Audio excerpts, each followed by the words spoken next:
자, 인적공제 기본적인 표를 가지고 124쪽에 있는 표를 가지고 정리했는데요. 거기에 이제 세부적인 내용을 좀 보면은요. 주 1에 있는 내용이 소득 요건이었습니다. 소득 요건을 이렇게 정의합니다. 연간 소득 금액 합계액이 100만 원 이하이어야 한다. 100만 원 이하이어야 한다. 그러면서 괄호 속에 있는 내용이 있죠. 근로소득만 있는 자는 총 급여액으로 500만 원 이하이어야 한다, 이런 얘기입니다. 예. 근로소득만 있는 자가 총 급여액이 500만 원이 비과세 제외한 것을 말하잖아요. 총 급여가. 그러면 500만 원일 때 여러분 그 근로소득 공제, 즉 필요경비 인정해 주는 게 70%라고 우리가 이제 상식으로 알고 있자 그래 알아두자고 그랬지 않습니까? 그러면 70% 350만 원을 빼면은 근로소득 금액이 얼마냐면 150이에요.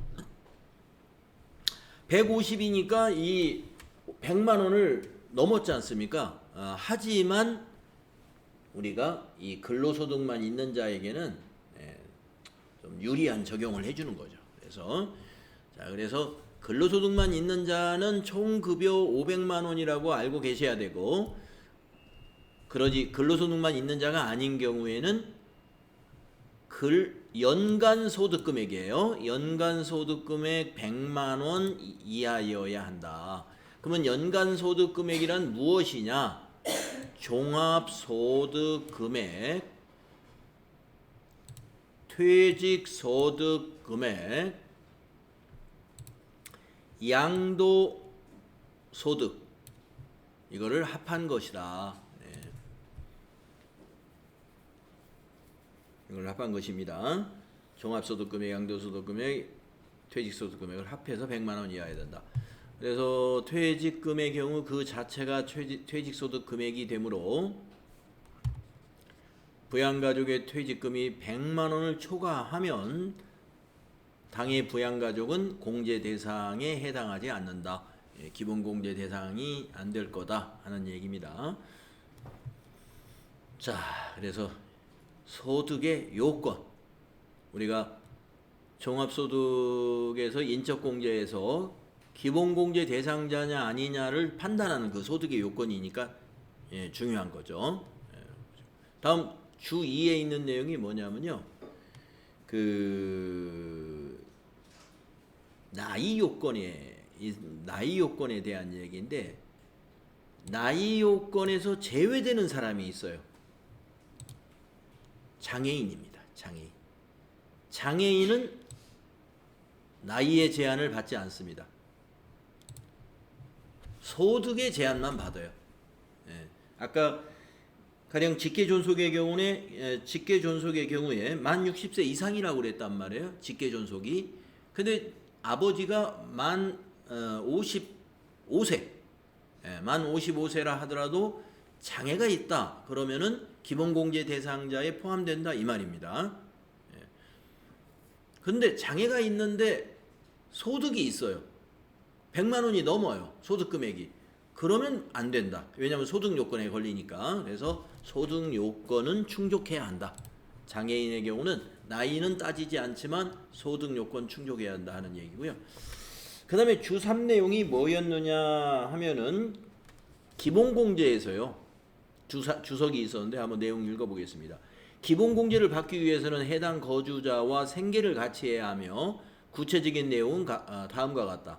이 생계를 같이 해야 한다는 말이 무슨 말이냐면은 소득자가 벌어들인 소득금액으로 같이 생활비를 쓴다. 이게 생계를 같이 한다는 개념이에요. 자, 어떤 경우냐면 주민등록표에 동거가족으로 해당 근로자의 주소나 거소에서 현실적으로 생계를 같이 하는 사람. 두 번째, 직계비속이나 입양자는 주소에 관계없이 생계를 같이 하는 것으로 무조건 보는 거예요. 자녀는 주소하고 관계없어요. 무조건 생계를 같이 하는 것으로 봐줍니다. 그 다음, 거주자 또는 동거가족이 취약이나 질병 요양이나 근무상 또는 사업상의 형편으로 본래의 주소 또는 거소를 일시 퇴거한 경우에도 생계를 같이 하는 것으로 봅니다. 예.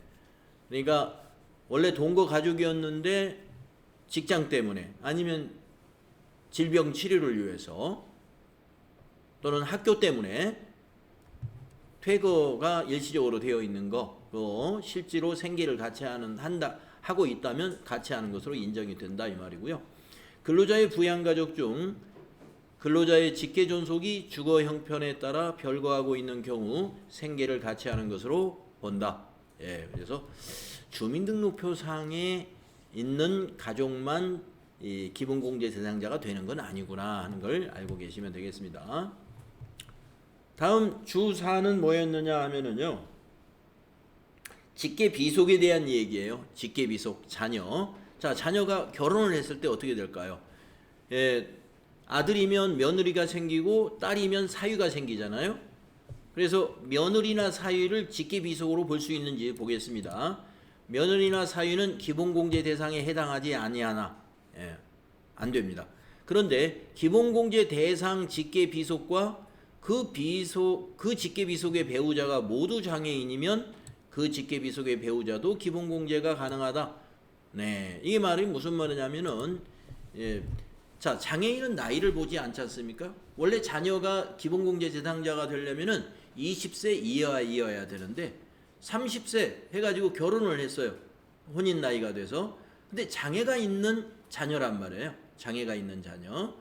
그러면 장애는 나이를 보지 않고 소득이 없으면 그 결혼한 아들도 그 아버지가 만약에 소득자다 그러면 아버지의 직계비속 부양가족이 된다 이거, 기본공제 대상자가. 근데 며느리는 어떻게 할 거냐? 며느리도 장애가 있으면 며느리도 된다, 그런 얘기입니다. 아시겠죠? 그래서 모두 장애인일 때는 그 자녀의 배우자까지도 기본공제 대상자가 된다, 그 이야기고요. 그 다음 주 5는 뭐냐? 위탁아동에 대한 조건인데요. 아동복지법에 따른 가정위탁을 받아 양육하는 아동으로서 해당 과세기간에 6개월 이상 직접 양육한 경우에 해당이 됩니다.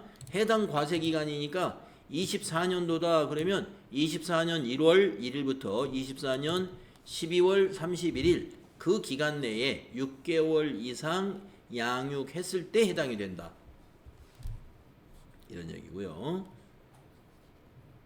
보호기간 연장이 된 경우는 20세 이하에도 위탁아동에 포함을 시킵니다. 아까는 기준이 기본은 18세 미만이지 않습니까? 예, 그렇지만 보호기간 연장으로 위탁을 계속했을 때는 20세 이하인 경우도 포함을 한다. 다만 직전 과세기간에 소득공제를 받지 아니한 경우에는 해당 위탁아동에 대한 직전 과세기간의 위탁기간을 포함해서 계산한다. 네, 여기까지 알고 계십니다. 다음에 주 6을 보면요, 장애인의 범위가 있습니다. 네, 장애인의 범위는 어떻게 되는가 볼까요? 장애인 복지법에서 정하는 장애인이 일단 장애인이에요. 장애인 복지법에서 이게 정하는 장애인이 있습니다. 그 다음에 국가유공자 등 애우 지원에 관한 법률에서 상이자라고 하는 그 판정이 있어요. 예, 또는 상이자와 유사한 사람. 예, 국가유공자 애우법에서 상이자 또는 상이자와 유사한 판정을 받은 사람. 그래서 국가유공자법에 따른 장애인이 있습니다. 국가유공자 애우에 관한 법에 따른 장애인. 그 다음에 또 장애인이 뭐가 있냐면 항시 치료를 요하는 중증 환자라는 장애인이 있어요. 예. 우리가 보통 나이가 많이 들면 치매 환자죠. 치매 환자. 이런 경우에 우리가 장애인 복지법으로는 치매 환자가 등록이 안 돼요. 하지만 계속 병원에서 치료를 받아야 되죠. 그래서 지병에 의해서 평상시 치료를 요하는 그런 상태를 우리가 항시 치료를 요하는 중증 환자 장애인으로 취급이 됩니다. 그래서 우리가 이제 그 연말정산하는 프로그램에 부양가족을 등록할 때, 사원 등록할 때 이제 부양가족 등록할 때 보면은 만약에 장애인이다라고 선택을 하면은 1번, 2번, 3번 이렇게 코드를 물어봐요. 1번이 장애인복지법, 2번 국가유공자에 관한 법률, 3번이 항시 치료를 요하는 중증 환자, 이렇게 코드가 붙어 있습니다. 자, 그렇게 해서 이제 인적 공제에 대한 추가적인 주석까지 우리가 다 확인을 해봤고요. 다음 소득 공제는 인적 공제 말고도 몇 가지가 더 있습니다. 연금 보험료 납부액 소득 공제 해줍니다. 우리가 국민연금 우리 납부하지 않습니까? 국민연금. 자, 종합소득이 있는 자가 국민연금 납부한다. 그러면 근로자는 직장을 통해서 납부하고 있고, 개인 사업자는 직접 근로복지공단에다가 연금보험료, 연금관리공단에 납부하는군요. 연금관리공단에다가 납부하죠. 국민연금. 그래서 공무원은 공무원연금법에 따라서, 또 일반인은 국민연금보험료법에 따라서 납부하는 거. 거기에서 그 본인이 납부한 거예요. 회사가 부담해 준 것은 해당이 안 되고 본인의 소득에서 납부하는 거. 개인 사업자는 뭐 전부 다 본인이 내겠습니다만은 근로자는 절반만 내고 있죠. 소득공제 받는 겁니다. 그 다음에 신용카드 등 사용금액에 대한 소득공제가 적용돼요. 신용카드의 사용금액에 대한 소득공제. 이 공제 대상은 사업 소득자는 해당이 안 돼요. 저희 같은 사업자는 공제 대상을 보면은 근로소득자만 해당이 됩니다. 근로소득자, 본인, 배우자, 직계 비속의 사용액이다. 직계 존비속. 그럼 누가 빠졌느냐? 신용카드 사용금액에서 우리가 기본공제 대상자에는 형제자매도 넣어주는데요. 신용카드 사용금액을 산정할 때는 형제자매는 해당이 안 됩니다. 그리고 그 직계 비속이 모두 그 결혼한 자녀가 모두 장애인일 때 그 배우자까지도 기본공제 대상자로 본다고 그랬지만, 신용카드 사용금액은 또 그 자녀의 배우자에 대한 신용카드 사용금액은 적용을 안 해줘요. 자, 그래서 형제자매 신용카드 사용금액은 포함시키지 않고요. 나머지는 다 됩니다. 본인, 배우자, 직계 존속, 직계 비속. 자, 공제 대상 금액은요, 이 어디에서 사용했느냐에 따라서 그 사용 금액에 대한 적용 비율이 달라요. 전통시장이나 대중교통에서 사용한 것은 40% 적용을 해주고요. 또 넘어가 보면은 도서신문 이런 문화활동에는 30%, 직불카드도 30%고 일반 신용카드 사용은 15% 해줍니다. 그래서 그 전통시장하고 그 대중교통 사용을 그 장려하기 위해서 이렇게 더 많은 그 공제율을 적용해주고요. 기본적으로는 15%다. 또 직불카드가 더 공제율이 높다 하는 거 알고 계시고요. 이 최저 사용 금액이라는 게 있어요. 이 근로자니까 근로자의 그 급여는 정확하지 않습니까? 그래서 급여에 최저 사용 금액이 어떻게 되느냐면 총 급여의 25%가 최저 사용 금액입니다. 자기 1년 총 급여의 25% 이상 카드 사용이 되었을 때 이 신용카드 사용 금액에 대한 소득공제 금액이 산출이 되겠죠. 최저 사용 금액이 있으니까. 이 구체적인 계산은 우리가 할 수 없어요. 프로그램에서 할 거니까 여러분은 무엇을 알아두느냐? 한도도 있습니다만은 뭐 한도가 있다는 것 정도만 알아두시고요. 이걸 알아두셔야 돼요. 사용 금액에서 제외되는 거. 네. 우리가 신용카드 사용 금액에서 제외되는 경우가 이제 그 형제자매 사용하는 건 아니라고 일단 그거 알고 계시고, 그 다음에 형제자매가 아니고 본인이나 배우자나 직계존속이나 직계비속이 사용한 신용카드라 하더라도 여기에 해당되는 것은 제외된다 이 말이에요. 어떤 것이 제외되는가 볼까요? 사업에서 비용 지출한 겁니다. 사업에서. 그러니까 집에서 생계를 유지하기 위해서 지출한 게 아니고 내가 다니는 직장에 경비 지출로 내 카드를 썼어요. 그런 건 포함시키면 안 된다 이 말이에요. 그 다음에 비정상적인 사용 행위에 해당되는 경우라고 그랬는데 카드 깡 같은 거 이런 걸 아마 말하는 것 같아요. 자동차를 구입한 것도 안 되는데 여기 별 표시가 있는 것은요. 다음 페이지에 별 표시에 대한 설명이 있는 것 같습니다. 중고 자동차 구입 비용은 10%까지 적용을 해줍니다.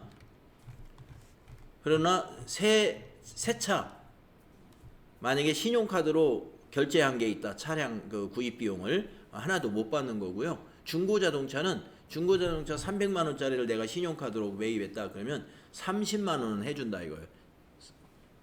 저 사용 금액에 포함시켜 준다 이 말이죠. 그러니까 소득공제 받을 수 있다는 거고. 다음에 뭐 건강보험료라든가 고용보험료라든가 연금보험료라든가 다른 뭐 보장성 보험료를 그 카드 결제했다. 이거 전부 다 해당이 안 되는 거고요. 해외에서 신용카드 여행 가가지고 쓰는 거 이것도 하나도 안 되고요.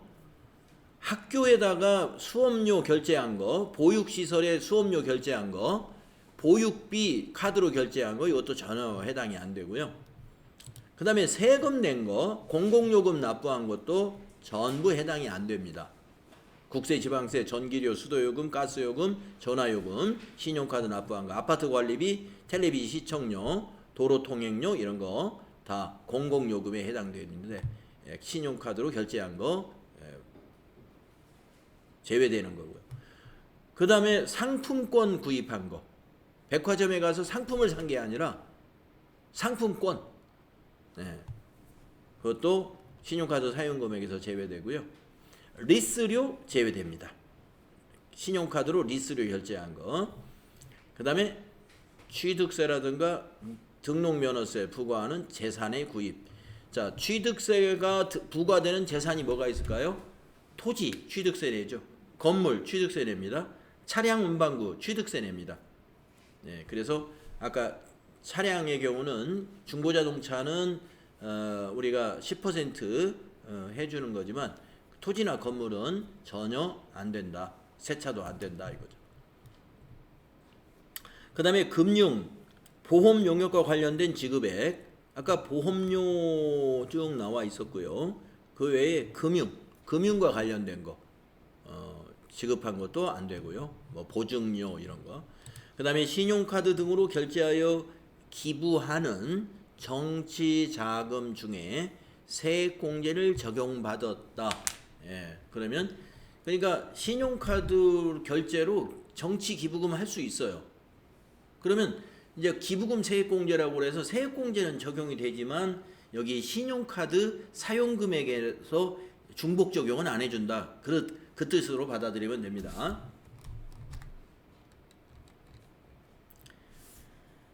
그 다음에 보면은 소득세법에 따라 소득공제를 적용받는 월세액. 네.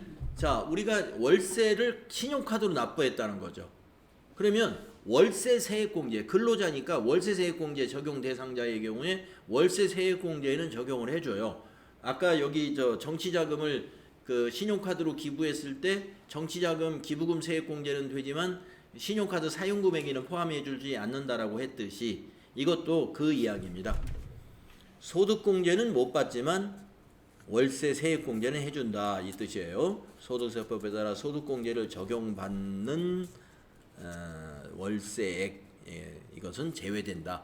신용카드 사용금액에서는 중복 적용 안 해준다 이 말. 그다음에 국가나 지방자치단체 조합에 지급하는 사용료, 수수료, 예, 국가나 지방자치단체에 결제한 것들이라고 보시면 돼요. 예, 국가나 지방자치단체에 결제한 것 중에 대표적인 것은 우리가 뭐가 있을까요? 주차료.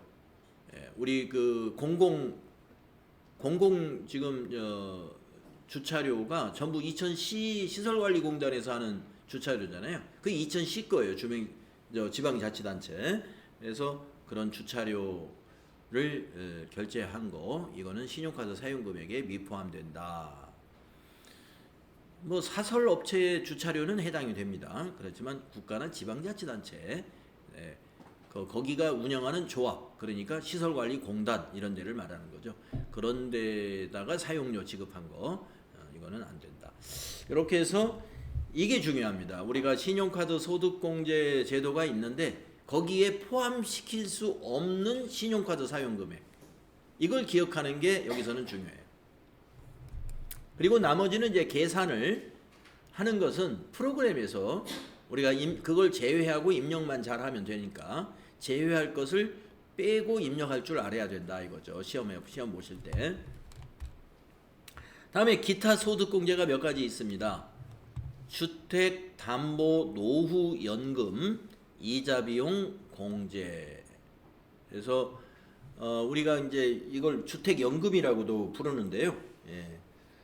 나이가 들어서 이제 직장을 못 다니게 돼서 소득은 없는데 먹고 살아야 되니까 가진 게 집밖에 없다. 그러면 어떻게 해요? 집을 담보로 해가지고 연금 받는 그 주택연금이라고 아실지 모르겠어요. 그래서 이제 그 주택연금을 부으면요, 연금을 받게 되면은 거기에 이자를 부담하는 금액이 있어요. 이자, 대출이나 마찬가지예요. 그게. 그래서 거기에 가입해서 이제 내가 부담하는 1년간 부담한 이자가 얼마냐 하고 그 기관에다가 그 금액 그 명세서 달라고 그러면 준다고 그럽니다. 그러면 그것을 모두 소득공제 해준다 이거예요. 연간 200만 원 한도 내에서. 그 다음에 건강보험료 납부한 거 있죠? 전액 소득공제 해줍니다. 건강보험료는 주택담보노후연금 이자 비용공제는 이제 개인 사업자도 해줍니다만은 건강보험료 소득공제 같은 경우는 근로자만 해줘요. 근로자.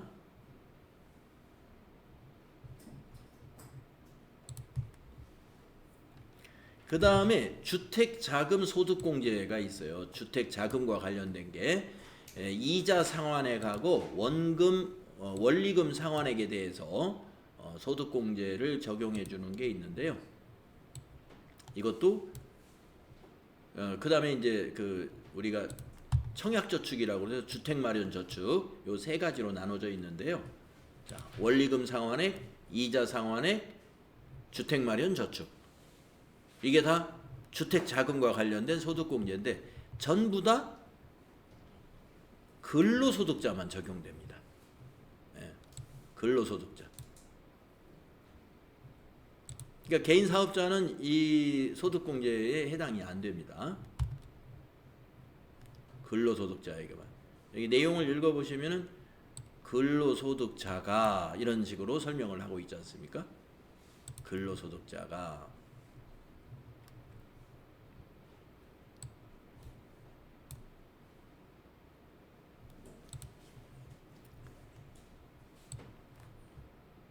근로소득자만 된다는 거 기억하시고요. 이거는 이제 우리가 실제로 입력을 해보면 뭐 복잡하지 않아요. 원리금 상환액이다 그러면 원리금 상환액 칸이 있어요. 거기다가 이번 과세 기간에 얼마를 납부했는가 그 납부 금액 입력을 해주면 한도 400만 원 한도 자동으로 체크해가지고 소득공제 금액 얼마다 하고 바로 산출이 됩니다. 이자 상환액도 마찬가지로 그 칸 찾아서 입력만 할 줄 알면 됩니다. 주택마련 저축도 마찬가지입니다. 주택마련 저축은 총 금액 7천만 원 이하인 근로소득자가 주택 청약저축에 납입한 금액에 대해서 적용해 준다. 이런 기준 알고 계시고요. 그 다음에 고용유지 중소기업 근로자 소득공제라는 제도가 있다는 것도 알고 계시고요. 소기업 소상공인 공제부금 소득공제입니다. 이거는 이제 사업자도 해당이 되는 거죠. 이렇게 사업자도 해당되는 게 몇 가지 안 돼요. 소기업 소상공인 공제부금은 이제 근로자는 원래 여기 해당이 안 되는 거니까. 거주자가 이렇게 설명하는 것은 아 사업자도 되는구나. 또는 근로소득자가 이렇게 하면 아 사업자는 안 되는구나. 이렇게 이해하시면 됩니다.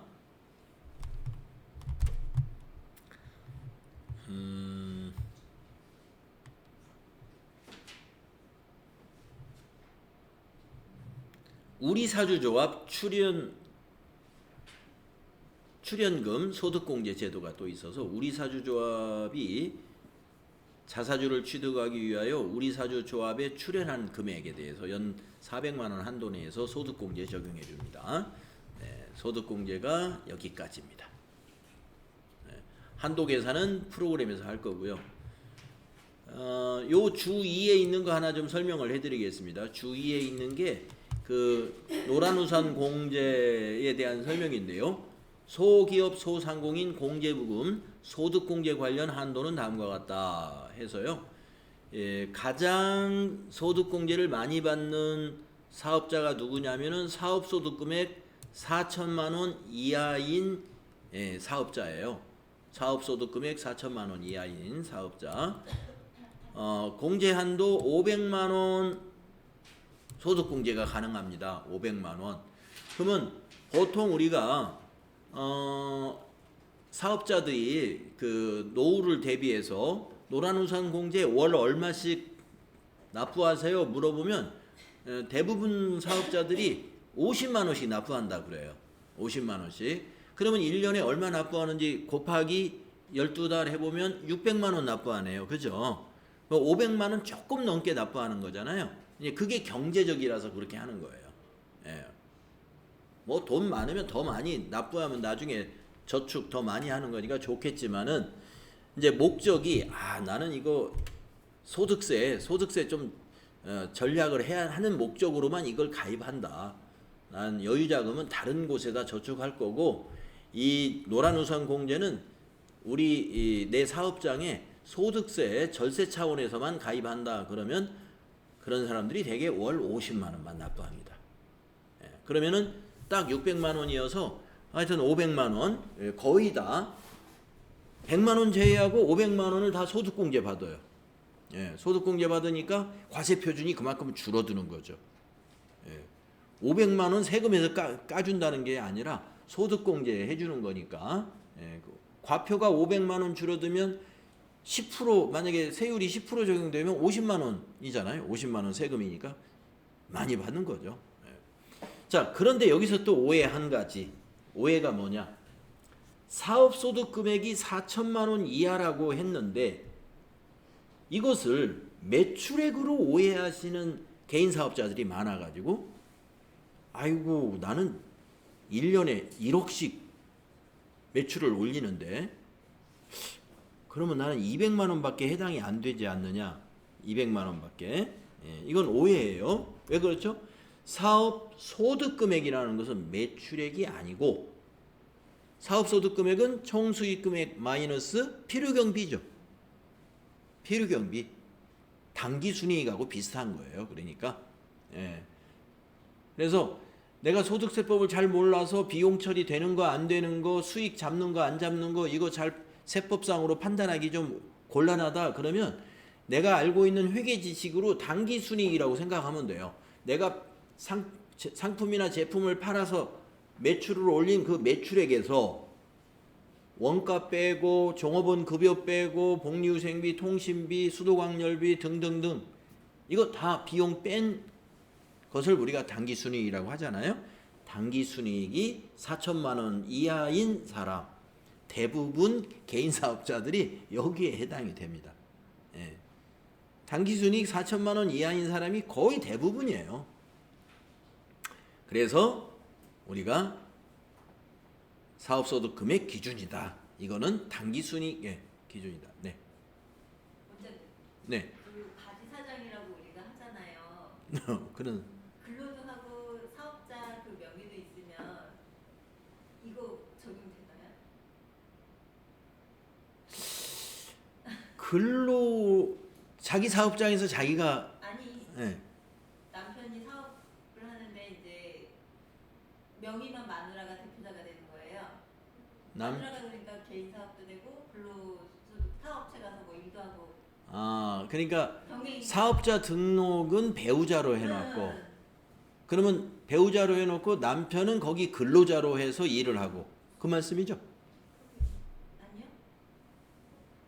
제가 사업자 이건 소상공인 이거는 사업자가 드는 거예요. 사업자가. 그러니까 만약에 명의만 제가 명의가 배우자로 돼 있으면 배우자가 가입하는 거죠. 그러니까 이것도 적용받고 근로소득도 같이 적용받나요? 아니면 종합소득세에서 그냥 5월달에 하는 건가요?